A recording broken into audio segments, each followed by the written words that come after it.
Здравствуйте. Как всегда, по вторникам в прямом эфире Сибайской студии телевидения программа «Крупным планом». Меня зовут Алина Полянская, и сегодня гость нашей студии – первый заместитель главы администрации города Сибай Ильфат Файзулович Сафин. Добрый вечер. Добрый вечер, Алина. Добрый вечер, уважаемые сибайцы, гости города. Я скажу так, у нас с вами не так много времени, к сожалению, мы ограничены рамками прямого эфира, а вопросов очень много, да, у вас очень такая обширная сфера контроля, скажем так, поэтому с места в карьер. И, естественно, самый первый вопрос, который, я думаю, что ответ на него ожидают все жители нашего города, это дороги, самые наболевшие. Какие участки в городе требуют вот немедленного ремонта в ближайшее время, в первую очередь, и какие работы будут на них проводиться? Ну, во-первых, хотелось бы, конечно, извиниться перед всеми нашими гражданами за столь такое техническое состояние всех наших дорог, значит, в городском городе Сибай. Но, тем не менее, действительно, в этом году запланированы и капитальный ремонт, и частичный, и ямочный ремонт дорог. Но по заданному вашему вопросу хотелось бы сказать, что первоочередные эти дороги необходимо выполнить ремонт. Это на въездах в город Сибай, те дороги, которые, значит, у нас обозначены маршрутами, значит, где у нас ходят маршрутные автобусы. Ну и, соответственно, те муниципальные дороги внутри города, значит, нашего городского округа. Но это вот такие улицы, как Индустриальное шоссе, значит, Восточное шоссе, Зилаевское шоссе. Это вот те самые основные дороги, это въезд в наш город. Ну и, значит, у нас, в принципе, уже на протяжении вот 3 лет мы выполнили капитальный ремонт дорог улицы Ленина, значит, Закиева-Лиди, Кирова, Пионерская, значит, частично проспект Горняков. Вот, на эти дороги, соответственно, значит, ремонт не требуется, а все остальные дороги были обследованы уже комиссионно, соответственно, специалистами МБУ ЖКХ и специалистами промотдела. Вот, на сегодняшний день у нас есть выполнена схема всех участков дорог. Вот я с собой принес, но, к сожалению, не могу показать его телезрителям. Но вот у нас, значит, все обозначены дороги, где необходимо выполнить как капитальный ремонт, так и ямочный ремонт. А вот у меня такой вопрос. Вы, когда едете на работу, да, или с работы, или, может быть, у вас есть специальное время, когда вы лично проезжаете по городу и вот исследуете эти самые опасные участки? То есть вам об этом сообщают люди, ну, невозможно же, да, там весь город объезжать, или вы все-таки тратите какое-то время на то, чтобы лично удостовериться? Конечно, то есть в течение рабочего дня я уделяю время для того, чтобы действительно самому увидеть глазами, значит, посмотреть обстановку, состояние, техническое состояние дорог по нашему городскому округу. Соответственно, я также езжу, смотрю, действительно, где необходимо, делаю свой для себя внутренний анализ, где необходимо выполнить, допустим, частичный ремонт, где необходимо выполнить ямочный ремонт, где, допустим, выполнить полный объем работ, значит, по асфальтированию, замена дорожного покрытия. То есть, соответственно, это вопрос меня как первый заместитель тоже интересует и волнует. Соответственно, я тоже владею, значит, в полном объеме информации по нашим дорогам в городском округе. Я хочу напомнить нашим телезрителям, что мы работаем в прямом эфире, и вы можете задавать свои вопросы 514-94 и 514-95. Наши телефоны уже принимают ваши обращения. Ну а мы продолжим, вот, собственно, про дороги. В минувшие выходные был произведен временный ямочный ремонт. Наверное, на одной из самых, так скажем, убитых дорогах, на самых разбитых улицах, это Белова и Островского. В какую сумму он обошелся бюджету города, кто производит эти работы и, ну, вообще, в каких целях и как надолго хватит? Действительно, значит, на таких участках дорог, где у нас глубина превышает предельные допустимые нормы, значит, на сегодняшний день ведется отсыпка дорог частным, значит, по договорам с индивидуальным предприятием Кашириным на сумму 99 тысяч рублей.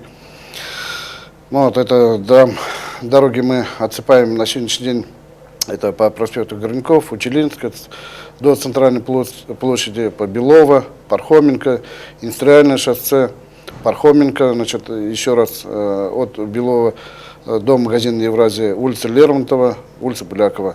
Но работа также будет продолжаться у нас по улице Горная, Восточном шоссе в районе Старый Двор. Отсыпка не является ни капитальным ремонтом, ни ямочным ремонтом. То есть это временные мероприятия, которые мы проводим для того, чтобы действительно, значит, чтобы наши водители могли, по крайней мере, спокойно проезжать эти участки.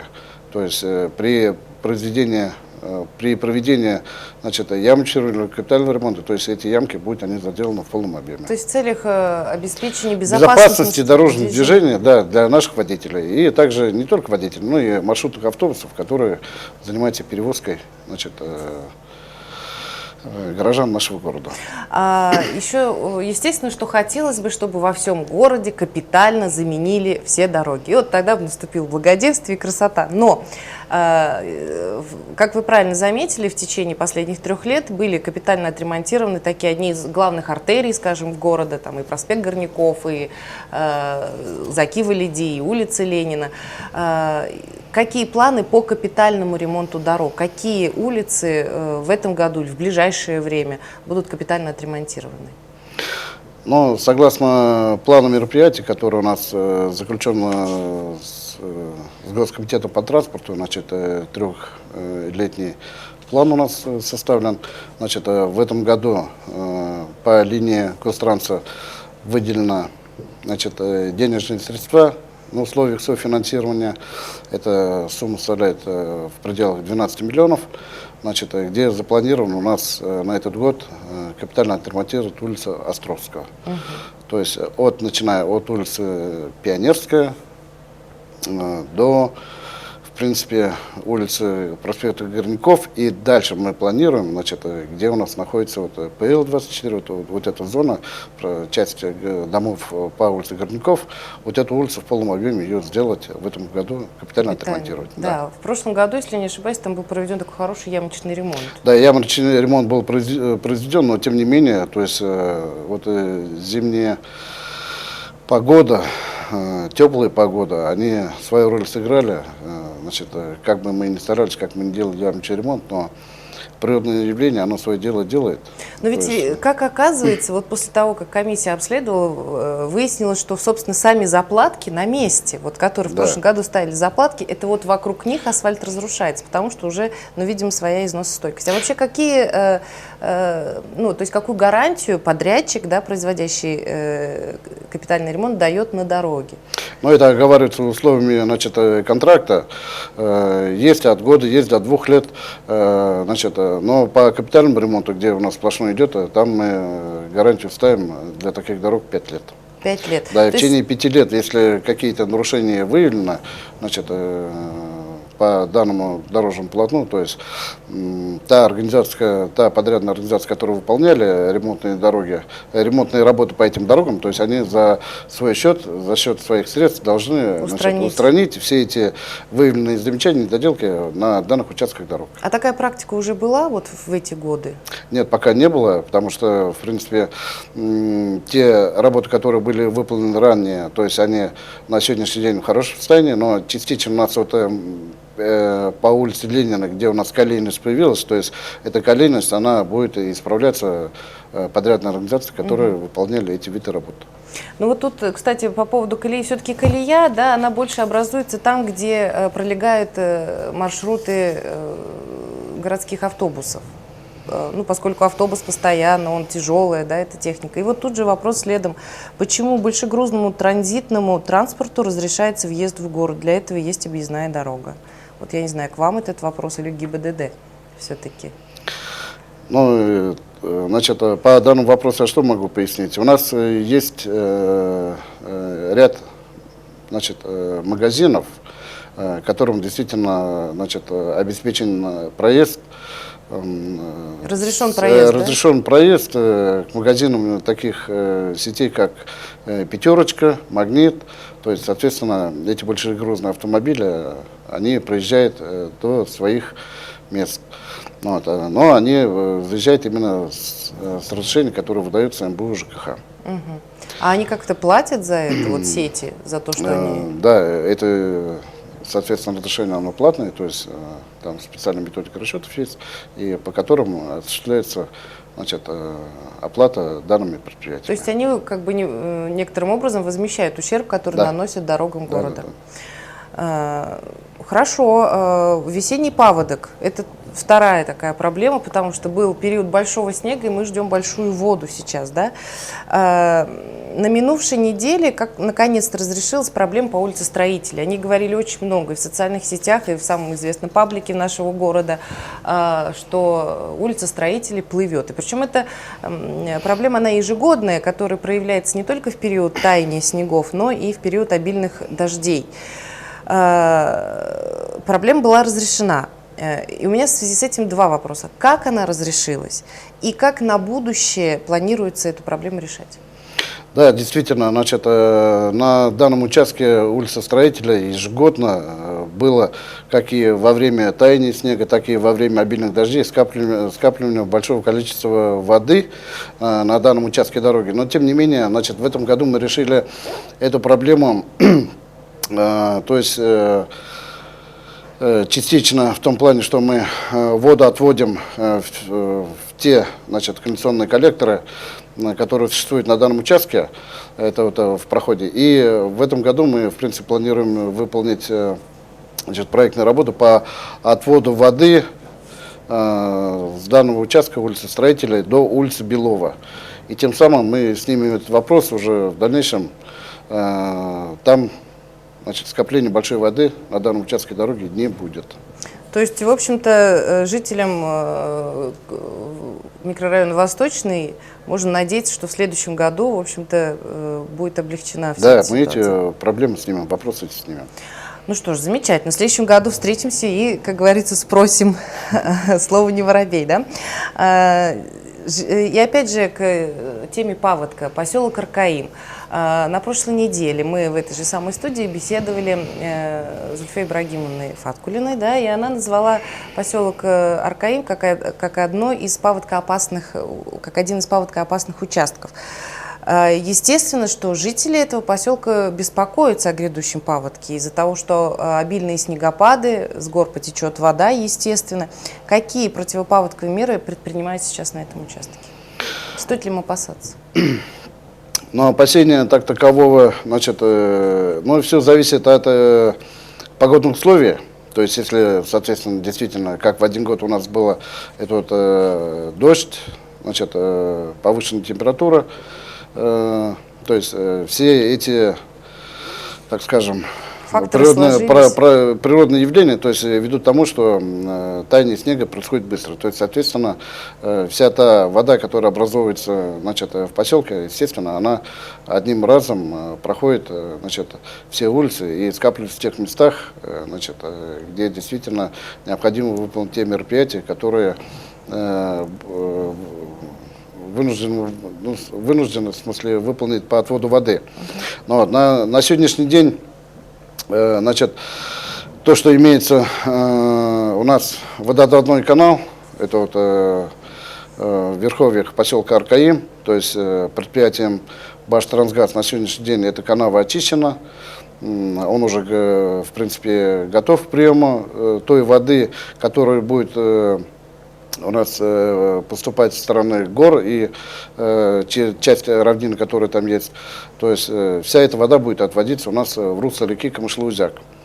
Вот, та вода, которая будет скапливаться непосредственно уже в самом поселке Аркаим, то есть она у нас отводится на пересечении улиц, значит, Айсувака, не Айсувака, то есть Сибаева, то есть вот на этой улице. И там входные оголовки всех водоотводных труб, они уже почищены, подготовлены, то есть там опасений нету, то есть вода будет отводиться. Ну вот следом сразу вопрос от жителей поселка Аркаим, они поступил к нам по телефону. На улице Первая нет дороги, ребенок болеет, не можем выехать, обращались и в УГОК, и в администрацию, однако проблему никто не решает. Ну, по данному вопросу что могу я ответить? Значит, если улица 1, если это те улицы, которые у нас земельные участки выделялись в позапрошлом году, в прошлом году, то, соответственно, действительно, на данных улицах пока нет дорог, нет отсыпок. Но мы эти вопросы прорабатываем, значит, будем решать по отсыпке дорог. Потому что у нас, в принципе, весь микрорайон Восточный, он по обеспеченности инженерными сетями, по отсыпке дорог, он практически 100% выполнен, а это буквально новые участки, которые выделились в РКИМе, да, мы, соответственно, будем эти вопросы решать. Ну вот в связи с тем, что были обильные снегопады, а соответственно сейчас активное таяние, и синоптики прогнозируют нам, в общем-то, такое резкое потепление, соответственно, воды будет много, но город превратился, вот основные улицы даже превратились в такие водные артерии. Во многом, ну и горожане понимают, что все это из-за того, что отсутствует ливневая канализация. Для вас не секрет, что не везде она есть, да? Почему в процессе проектирования некоторых дорог и целого микрорайона Восточного не закладывалась ливневка? Как будет решаться этот вопрос? Ну, действительно, проект, значит, микрорайон Восточный, он был еще выполнен в 80-х годах, значит, институтом Башкиргаздан проект. Вот. Ливневая канализация по проекту проходила только по периметру микрорайона, то есть это по улицам Чайковского, Белова и Булякова, соответственно, где там уже действительно была выполнена ливневая канализация. Значит, внутриквартальные дороги должны были строиться с учетом проектных высот. То есть, соответственно, теперь видно, что ничего это не выполнялось. То есть это получается... вся вода, которая должна была скапливаться, значит, на улицах микрорайона Восточный, она должна была, значит, самотеком скатываться на, да, на те существующие ливневые канализации, которые были уже построены, предусмотрены, значит, в городском округе. Но вот в настоящее время, буквально вот ждем мы представителя Гостранса Республики Казахстан, чтобы показать сложившуюся ситуацию, ну и все-таки, значит, как-то в данном районе вот эту ситуацию попробовать решить, действительно, по отводу воды в микрорайон Восточный. Вот опять же по поводу ливневки. Белова-Чайковского нет ливневой канализации. Будет ли решаться эта проблема? Белова-Чайковского? Да, ну вот как раз это такой большой участок дорог, когда один в сторону как раз нашего молодежного центра, где мы располагаемся, в сторону Саматики, и улица Белова, где институт рядом. То есть вот этот вот участок, люди не могут переходить дорогу в сторону поликлиники, потому что огромные лужи. Сейчас нет ливневой канализации или она забита? Нет, она в действительности там ливневая канализация есть. Значит, мы ежегодно, каждый год предусматриваем денежные средства для того, чтобы, значит, чистить ливневую канализацию. Но на сегодняшний момент это действительно ливневая канализация, она работает, но необходимо выполнить ряд мероприятий по очистке и по работоспособности той ливневой канализации, которая находится под землей. То есть она пока не справляется с теми объемами воды, которые... Не то, что не справляется, просто на сегодняшний день те высоты, те изменения в дорожном полотне, то есть не дают в полном объеме, значит, забирать ту воду, которая на сегодняшний день образовалась. Ну да, и опять же та же колея, которая образовалась на улице Чайковского, вода не стекает. Да. Такой вопрос, что за водопровод строится вдоль поселка Золото, и когда решится вопрос обеспечения холодной водой этого поселка? Значит, данный водопровод мы запроектировали для обеспечения, значит, питьевой водой объект детский садик на 115 мест в поселке микрорайон Золото, но и также для обеспечения водой всего микрорайона Золото. Значит, со станции повышения давления. Буквально вот аукцион прошел у нас в январе месяце. Значит, наша организация, сибайская организация СУ-8 на сегодняшний день эти работы выполняются, хотя еще финансирования нету. То есть мы стараемся до летнего периода, значит, все эти работы завершить, закончить. И я надеюсь, что у нас в поселке Золото проблемы с водой в летний период больше не будет. Ну, вот очень много вопросов поступает по поводу паводка, они прям адресные. Уважаемые телезрители, я обязательно их передам Ильфату Файзуловичу, и потом мы спросим, да, мы себе их тоже дублируем. Ну, я думаю, что по каждому адресу, да, это очень много времени займет разбираться. Хорошо, мы буквально на все вопросы ответим, то есть если даже вы нам предоставите, то есть мы их тщательно разберем, то есть и подготовим ответы, и нашим уважаемым телезрителям предоставим ответы. Да, а мы посредством информационных программ новости и их до вас доведем. Но у меня вот такой вопрос. Тема строительства. В последние годы, да, надо заметить, что Сибай напоминает одну большую строительную площадку. Меняются целые улицы, там, кварталы, да, и все это по программе по переселению граждан из ветхого аварийного жилья. Насколько я знаю, президент Российской Федерации поставил срок окончания программы, что к 2017 году не должно остаться ветхих аварийных домов. Не должны жители жить в таком, граждане жить в таких домах. Как Сибай справляется с этой программой? Но мы в этой программе участвуем с 2009 года, то есть теми постановлениями, теми актами, которые были признаны аварийные дома. Значит, у нас их в городском округе 87 аварийных домов. Значит, вот, за период программы из фонда ЖКХ и Республики Башкортостан на софинансирование из городского округа также было выделено 1 миллиард 200 миллионов рублей.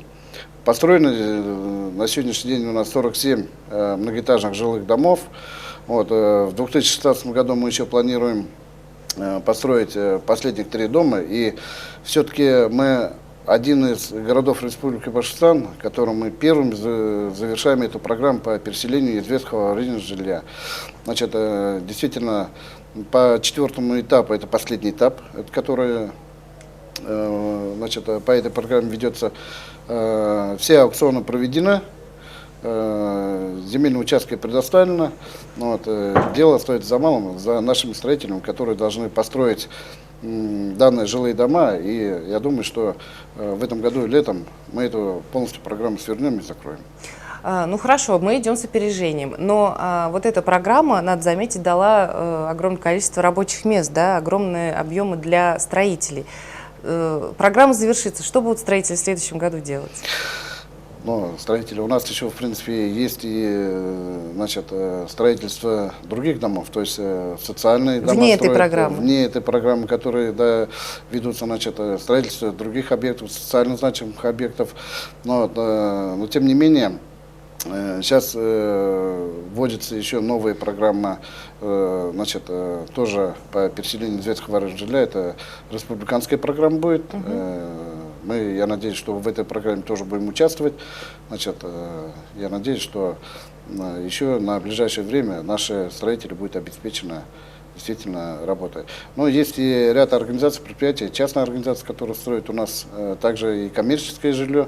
Вот, сами прекрасно видели, это вот, микрорайон Восточный, значит, по улице Коммунистической, Металлстройинвест. Действительно, они тоже привлекают всех наших строителей сибайских, то есть дополнительно. То есть это еще новые рабочие места и также вот, новые объемы. Да, есть объемы, то есть есть строительство. Ну, получается, в ближайшие годы, ну, как ближайшие, не год-два, конечно, но город совершенно омолодится по фонду жилья. Правильно я понимаю?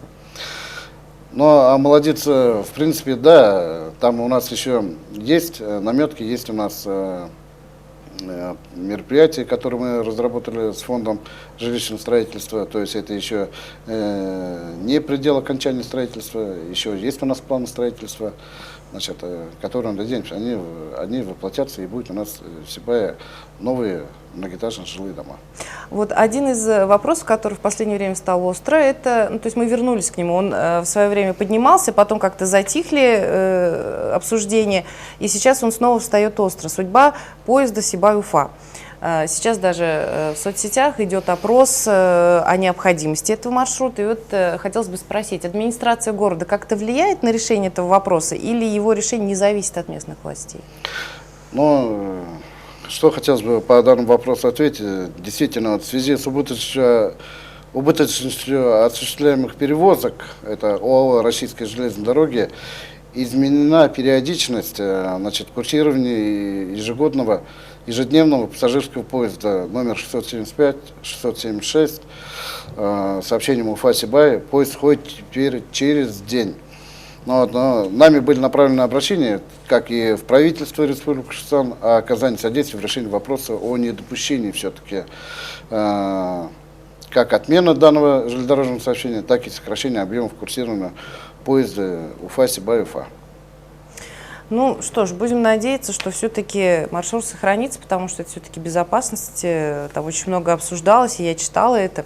Я хочу сказать еще раз нашим телезрителям, что вот все ваши вопросы, они здесь есть, я их обязательно Ильфат Файзуловичу задам, но, к сожалению, не в рамках прямого эфира. Я вот еще хотела спросить, очень интересно, в этом году планировалось строительство солнечной электростанции. Был определен даже участок под этот объект, суждено ли сбыться? Ну, суждено сбыться или нет, значит, мы прикладываем, в принципе, все усилия для того, чтобы действительно все-таки этот проект, он воплотился в нашем городском округе Сибая. Значит, по заявлению общества с ограниченной ответственностью Эвалар Technology сформирован земельный участок площадью 120 гектаров. Но в адрес заявителя направлен договор аренды, значит, данного земельного участка, который ими до сих пор не подписан.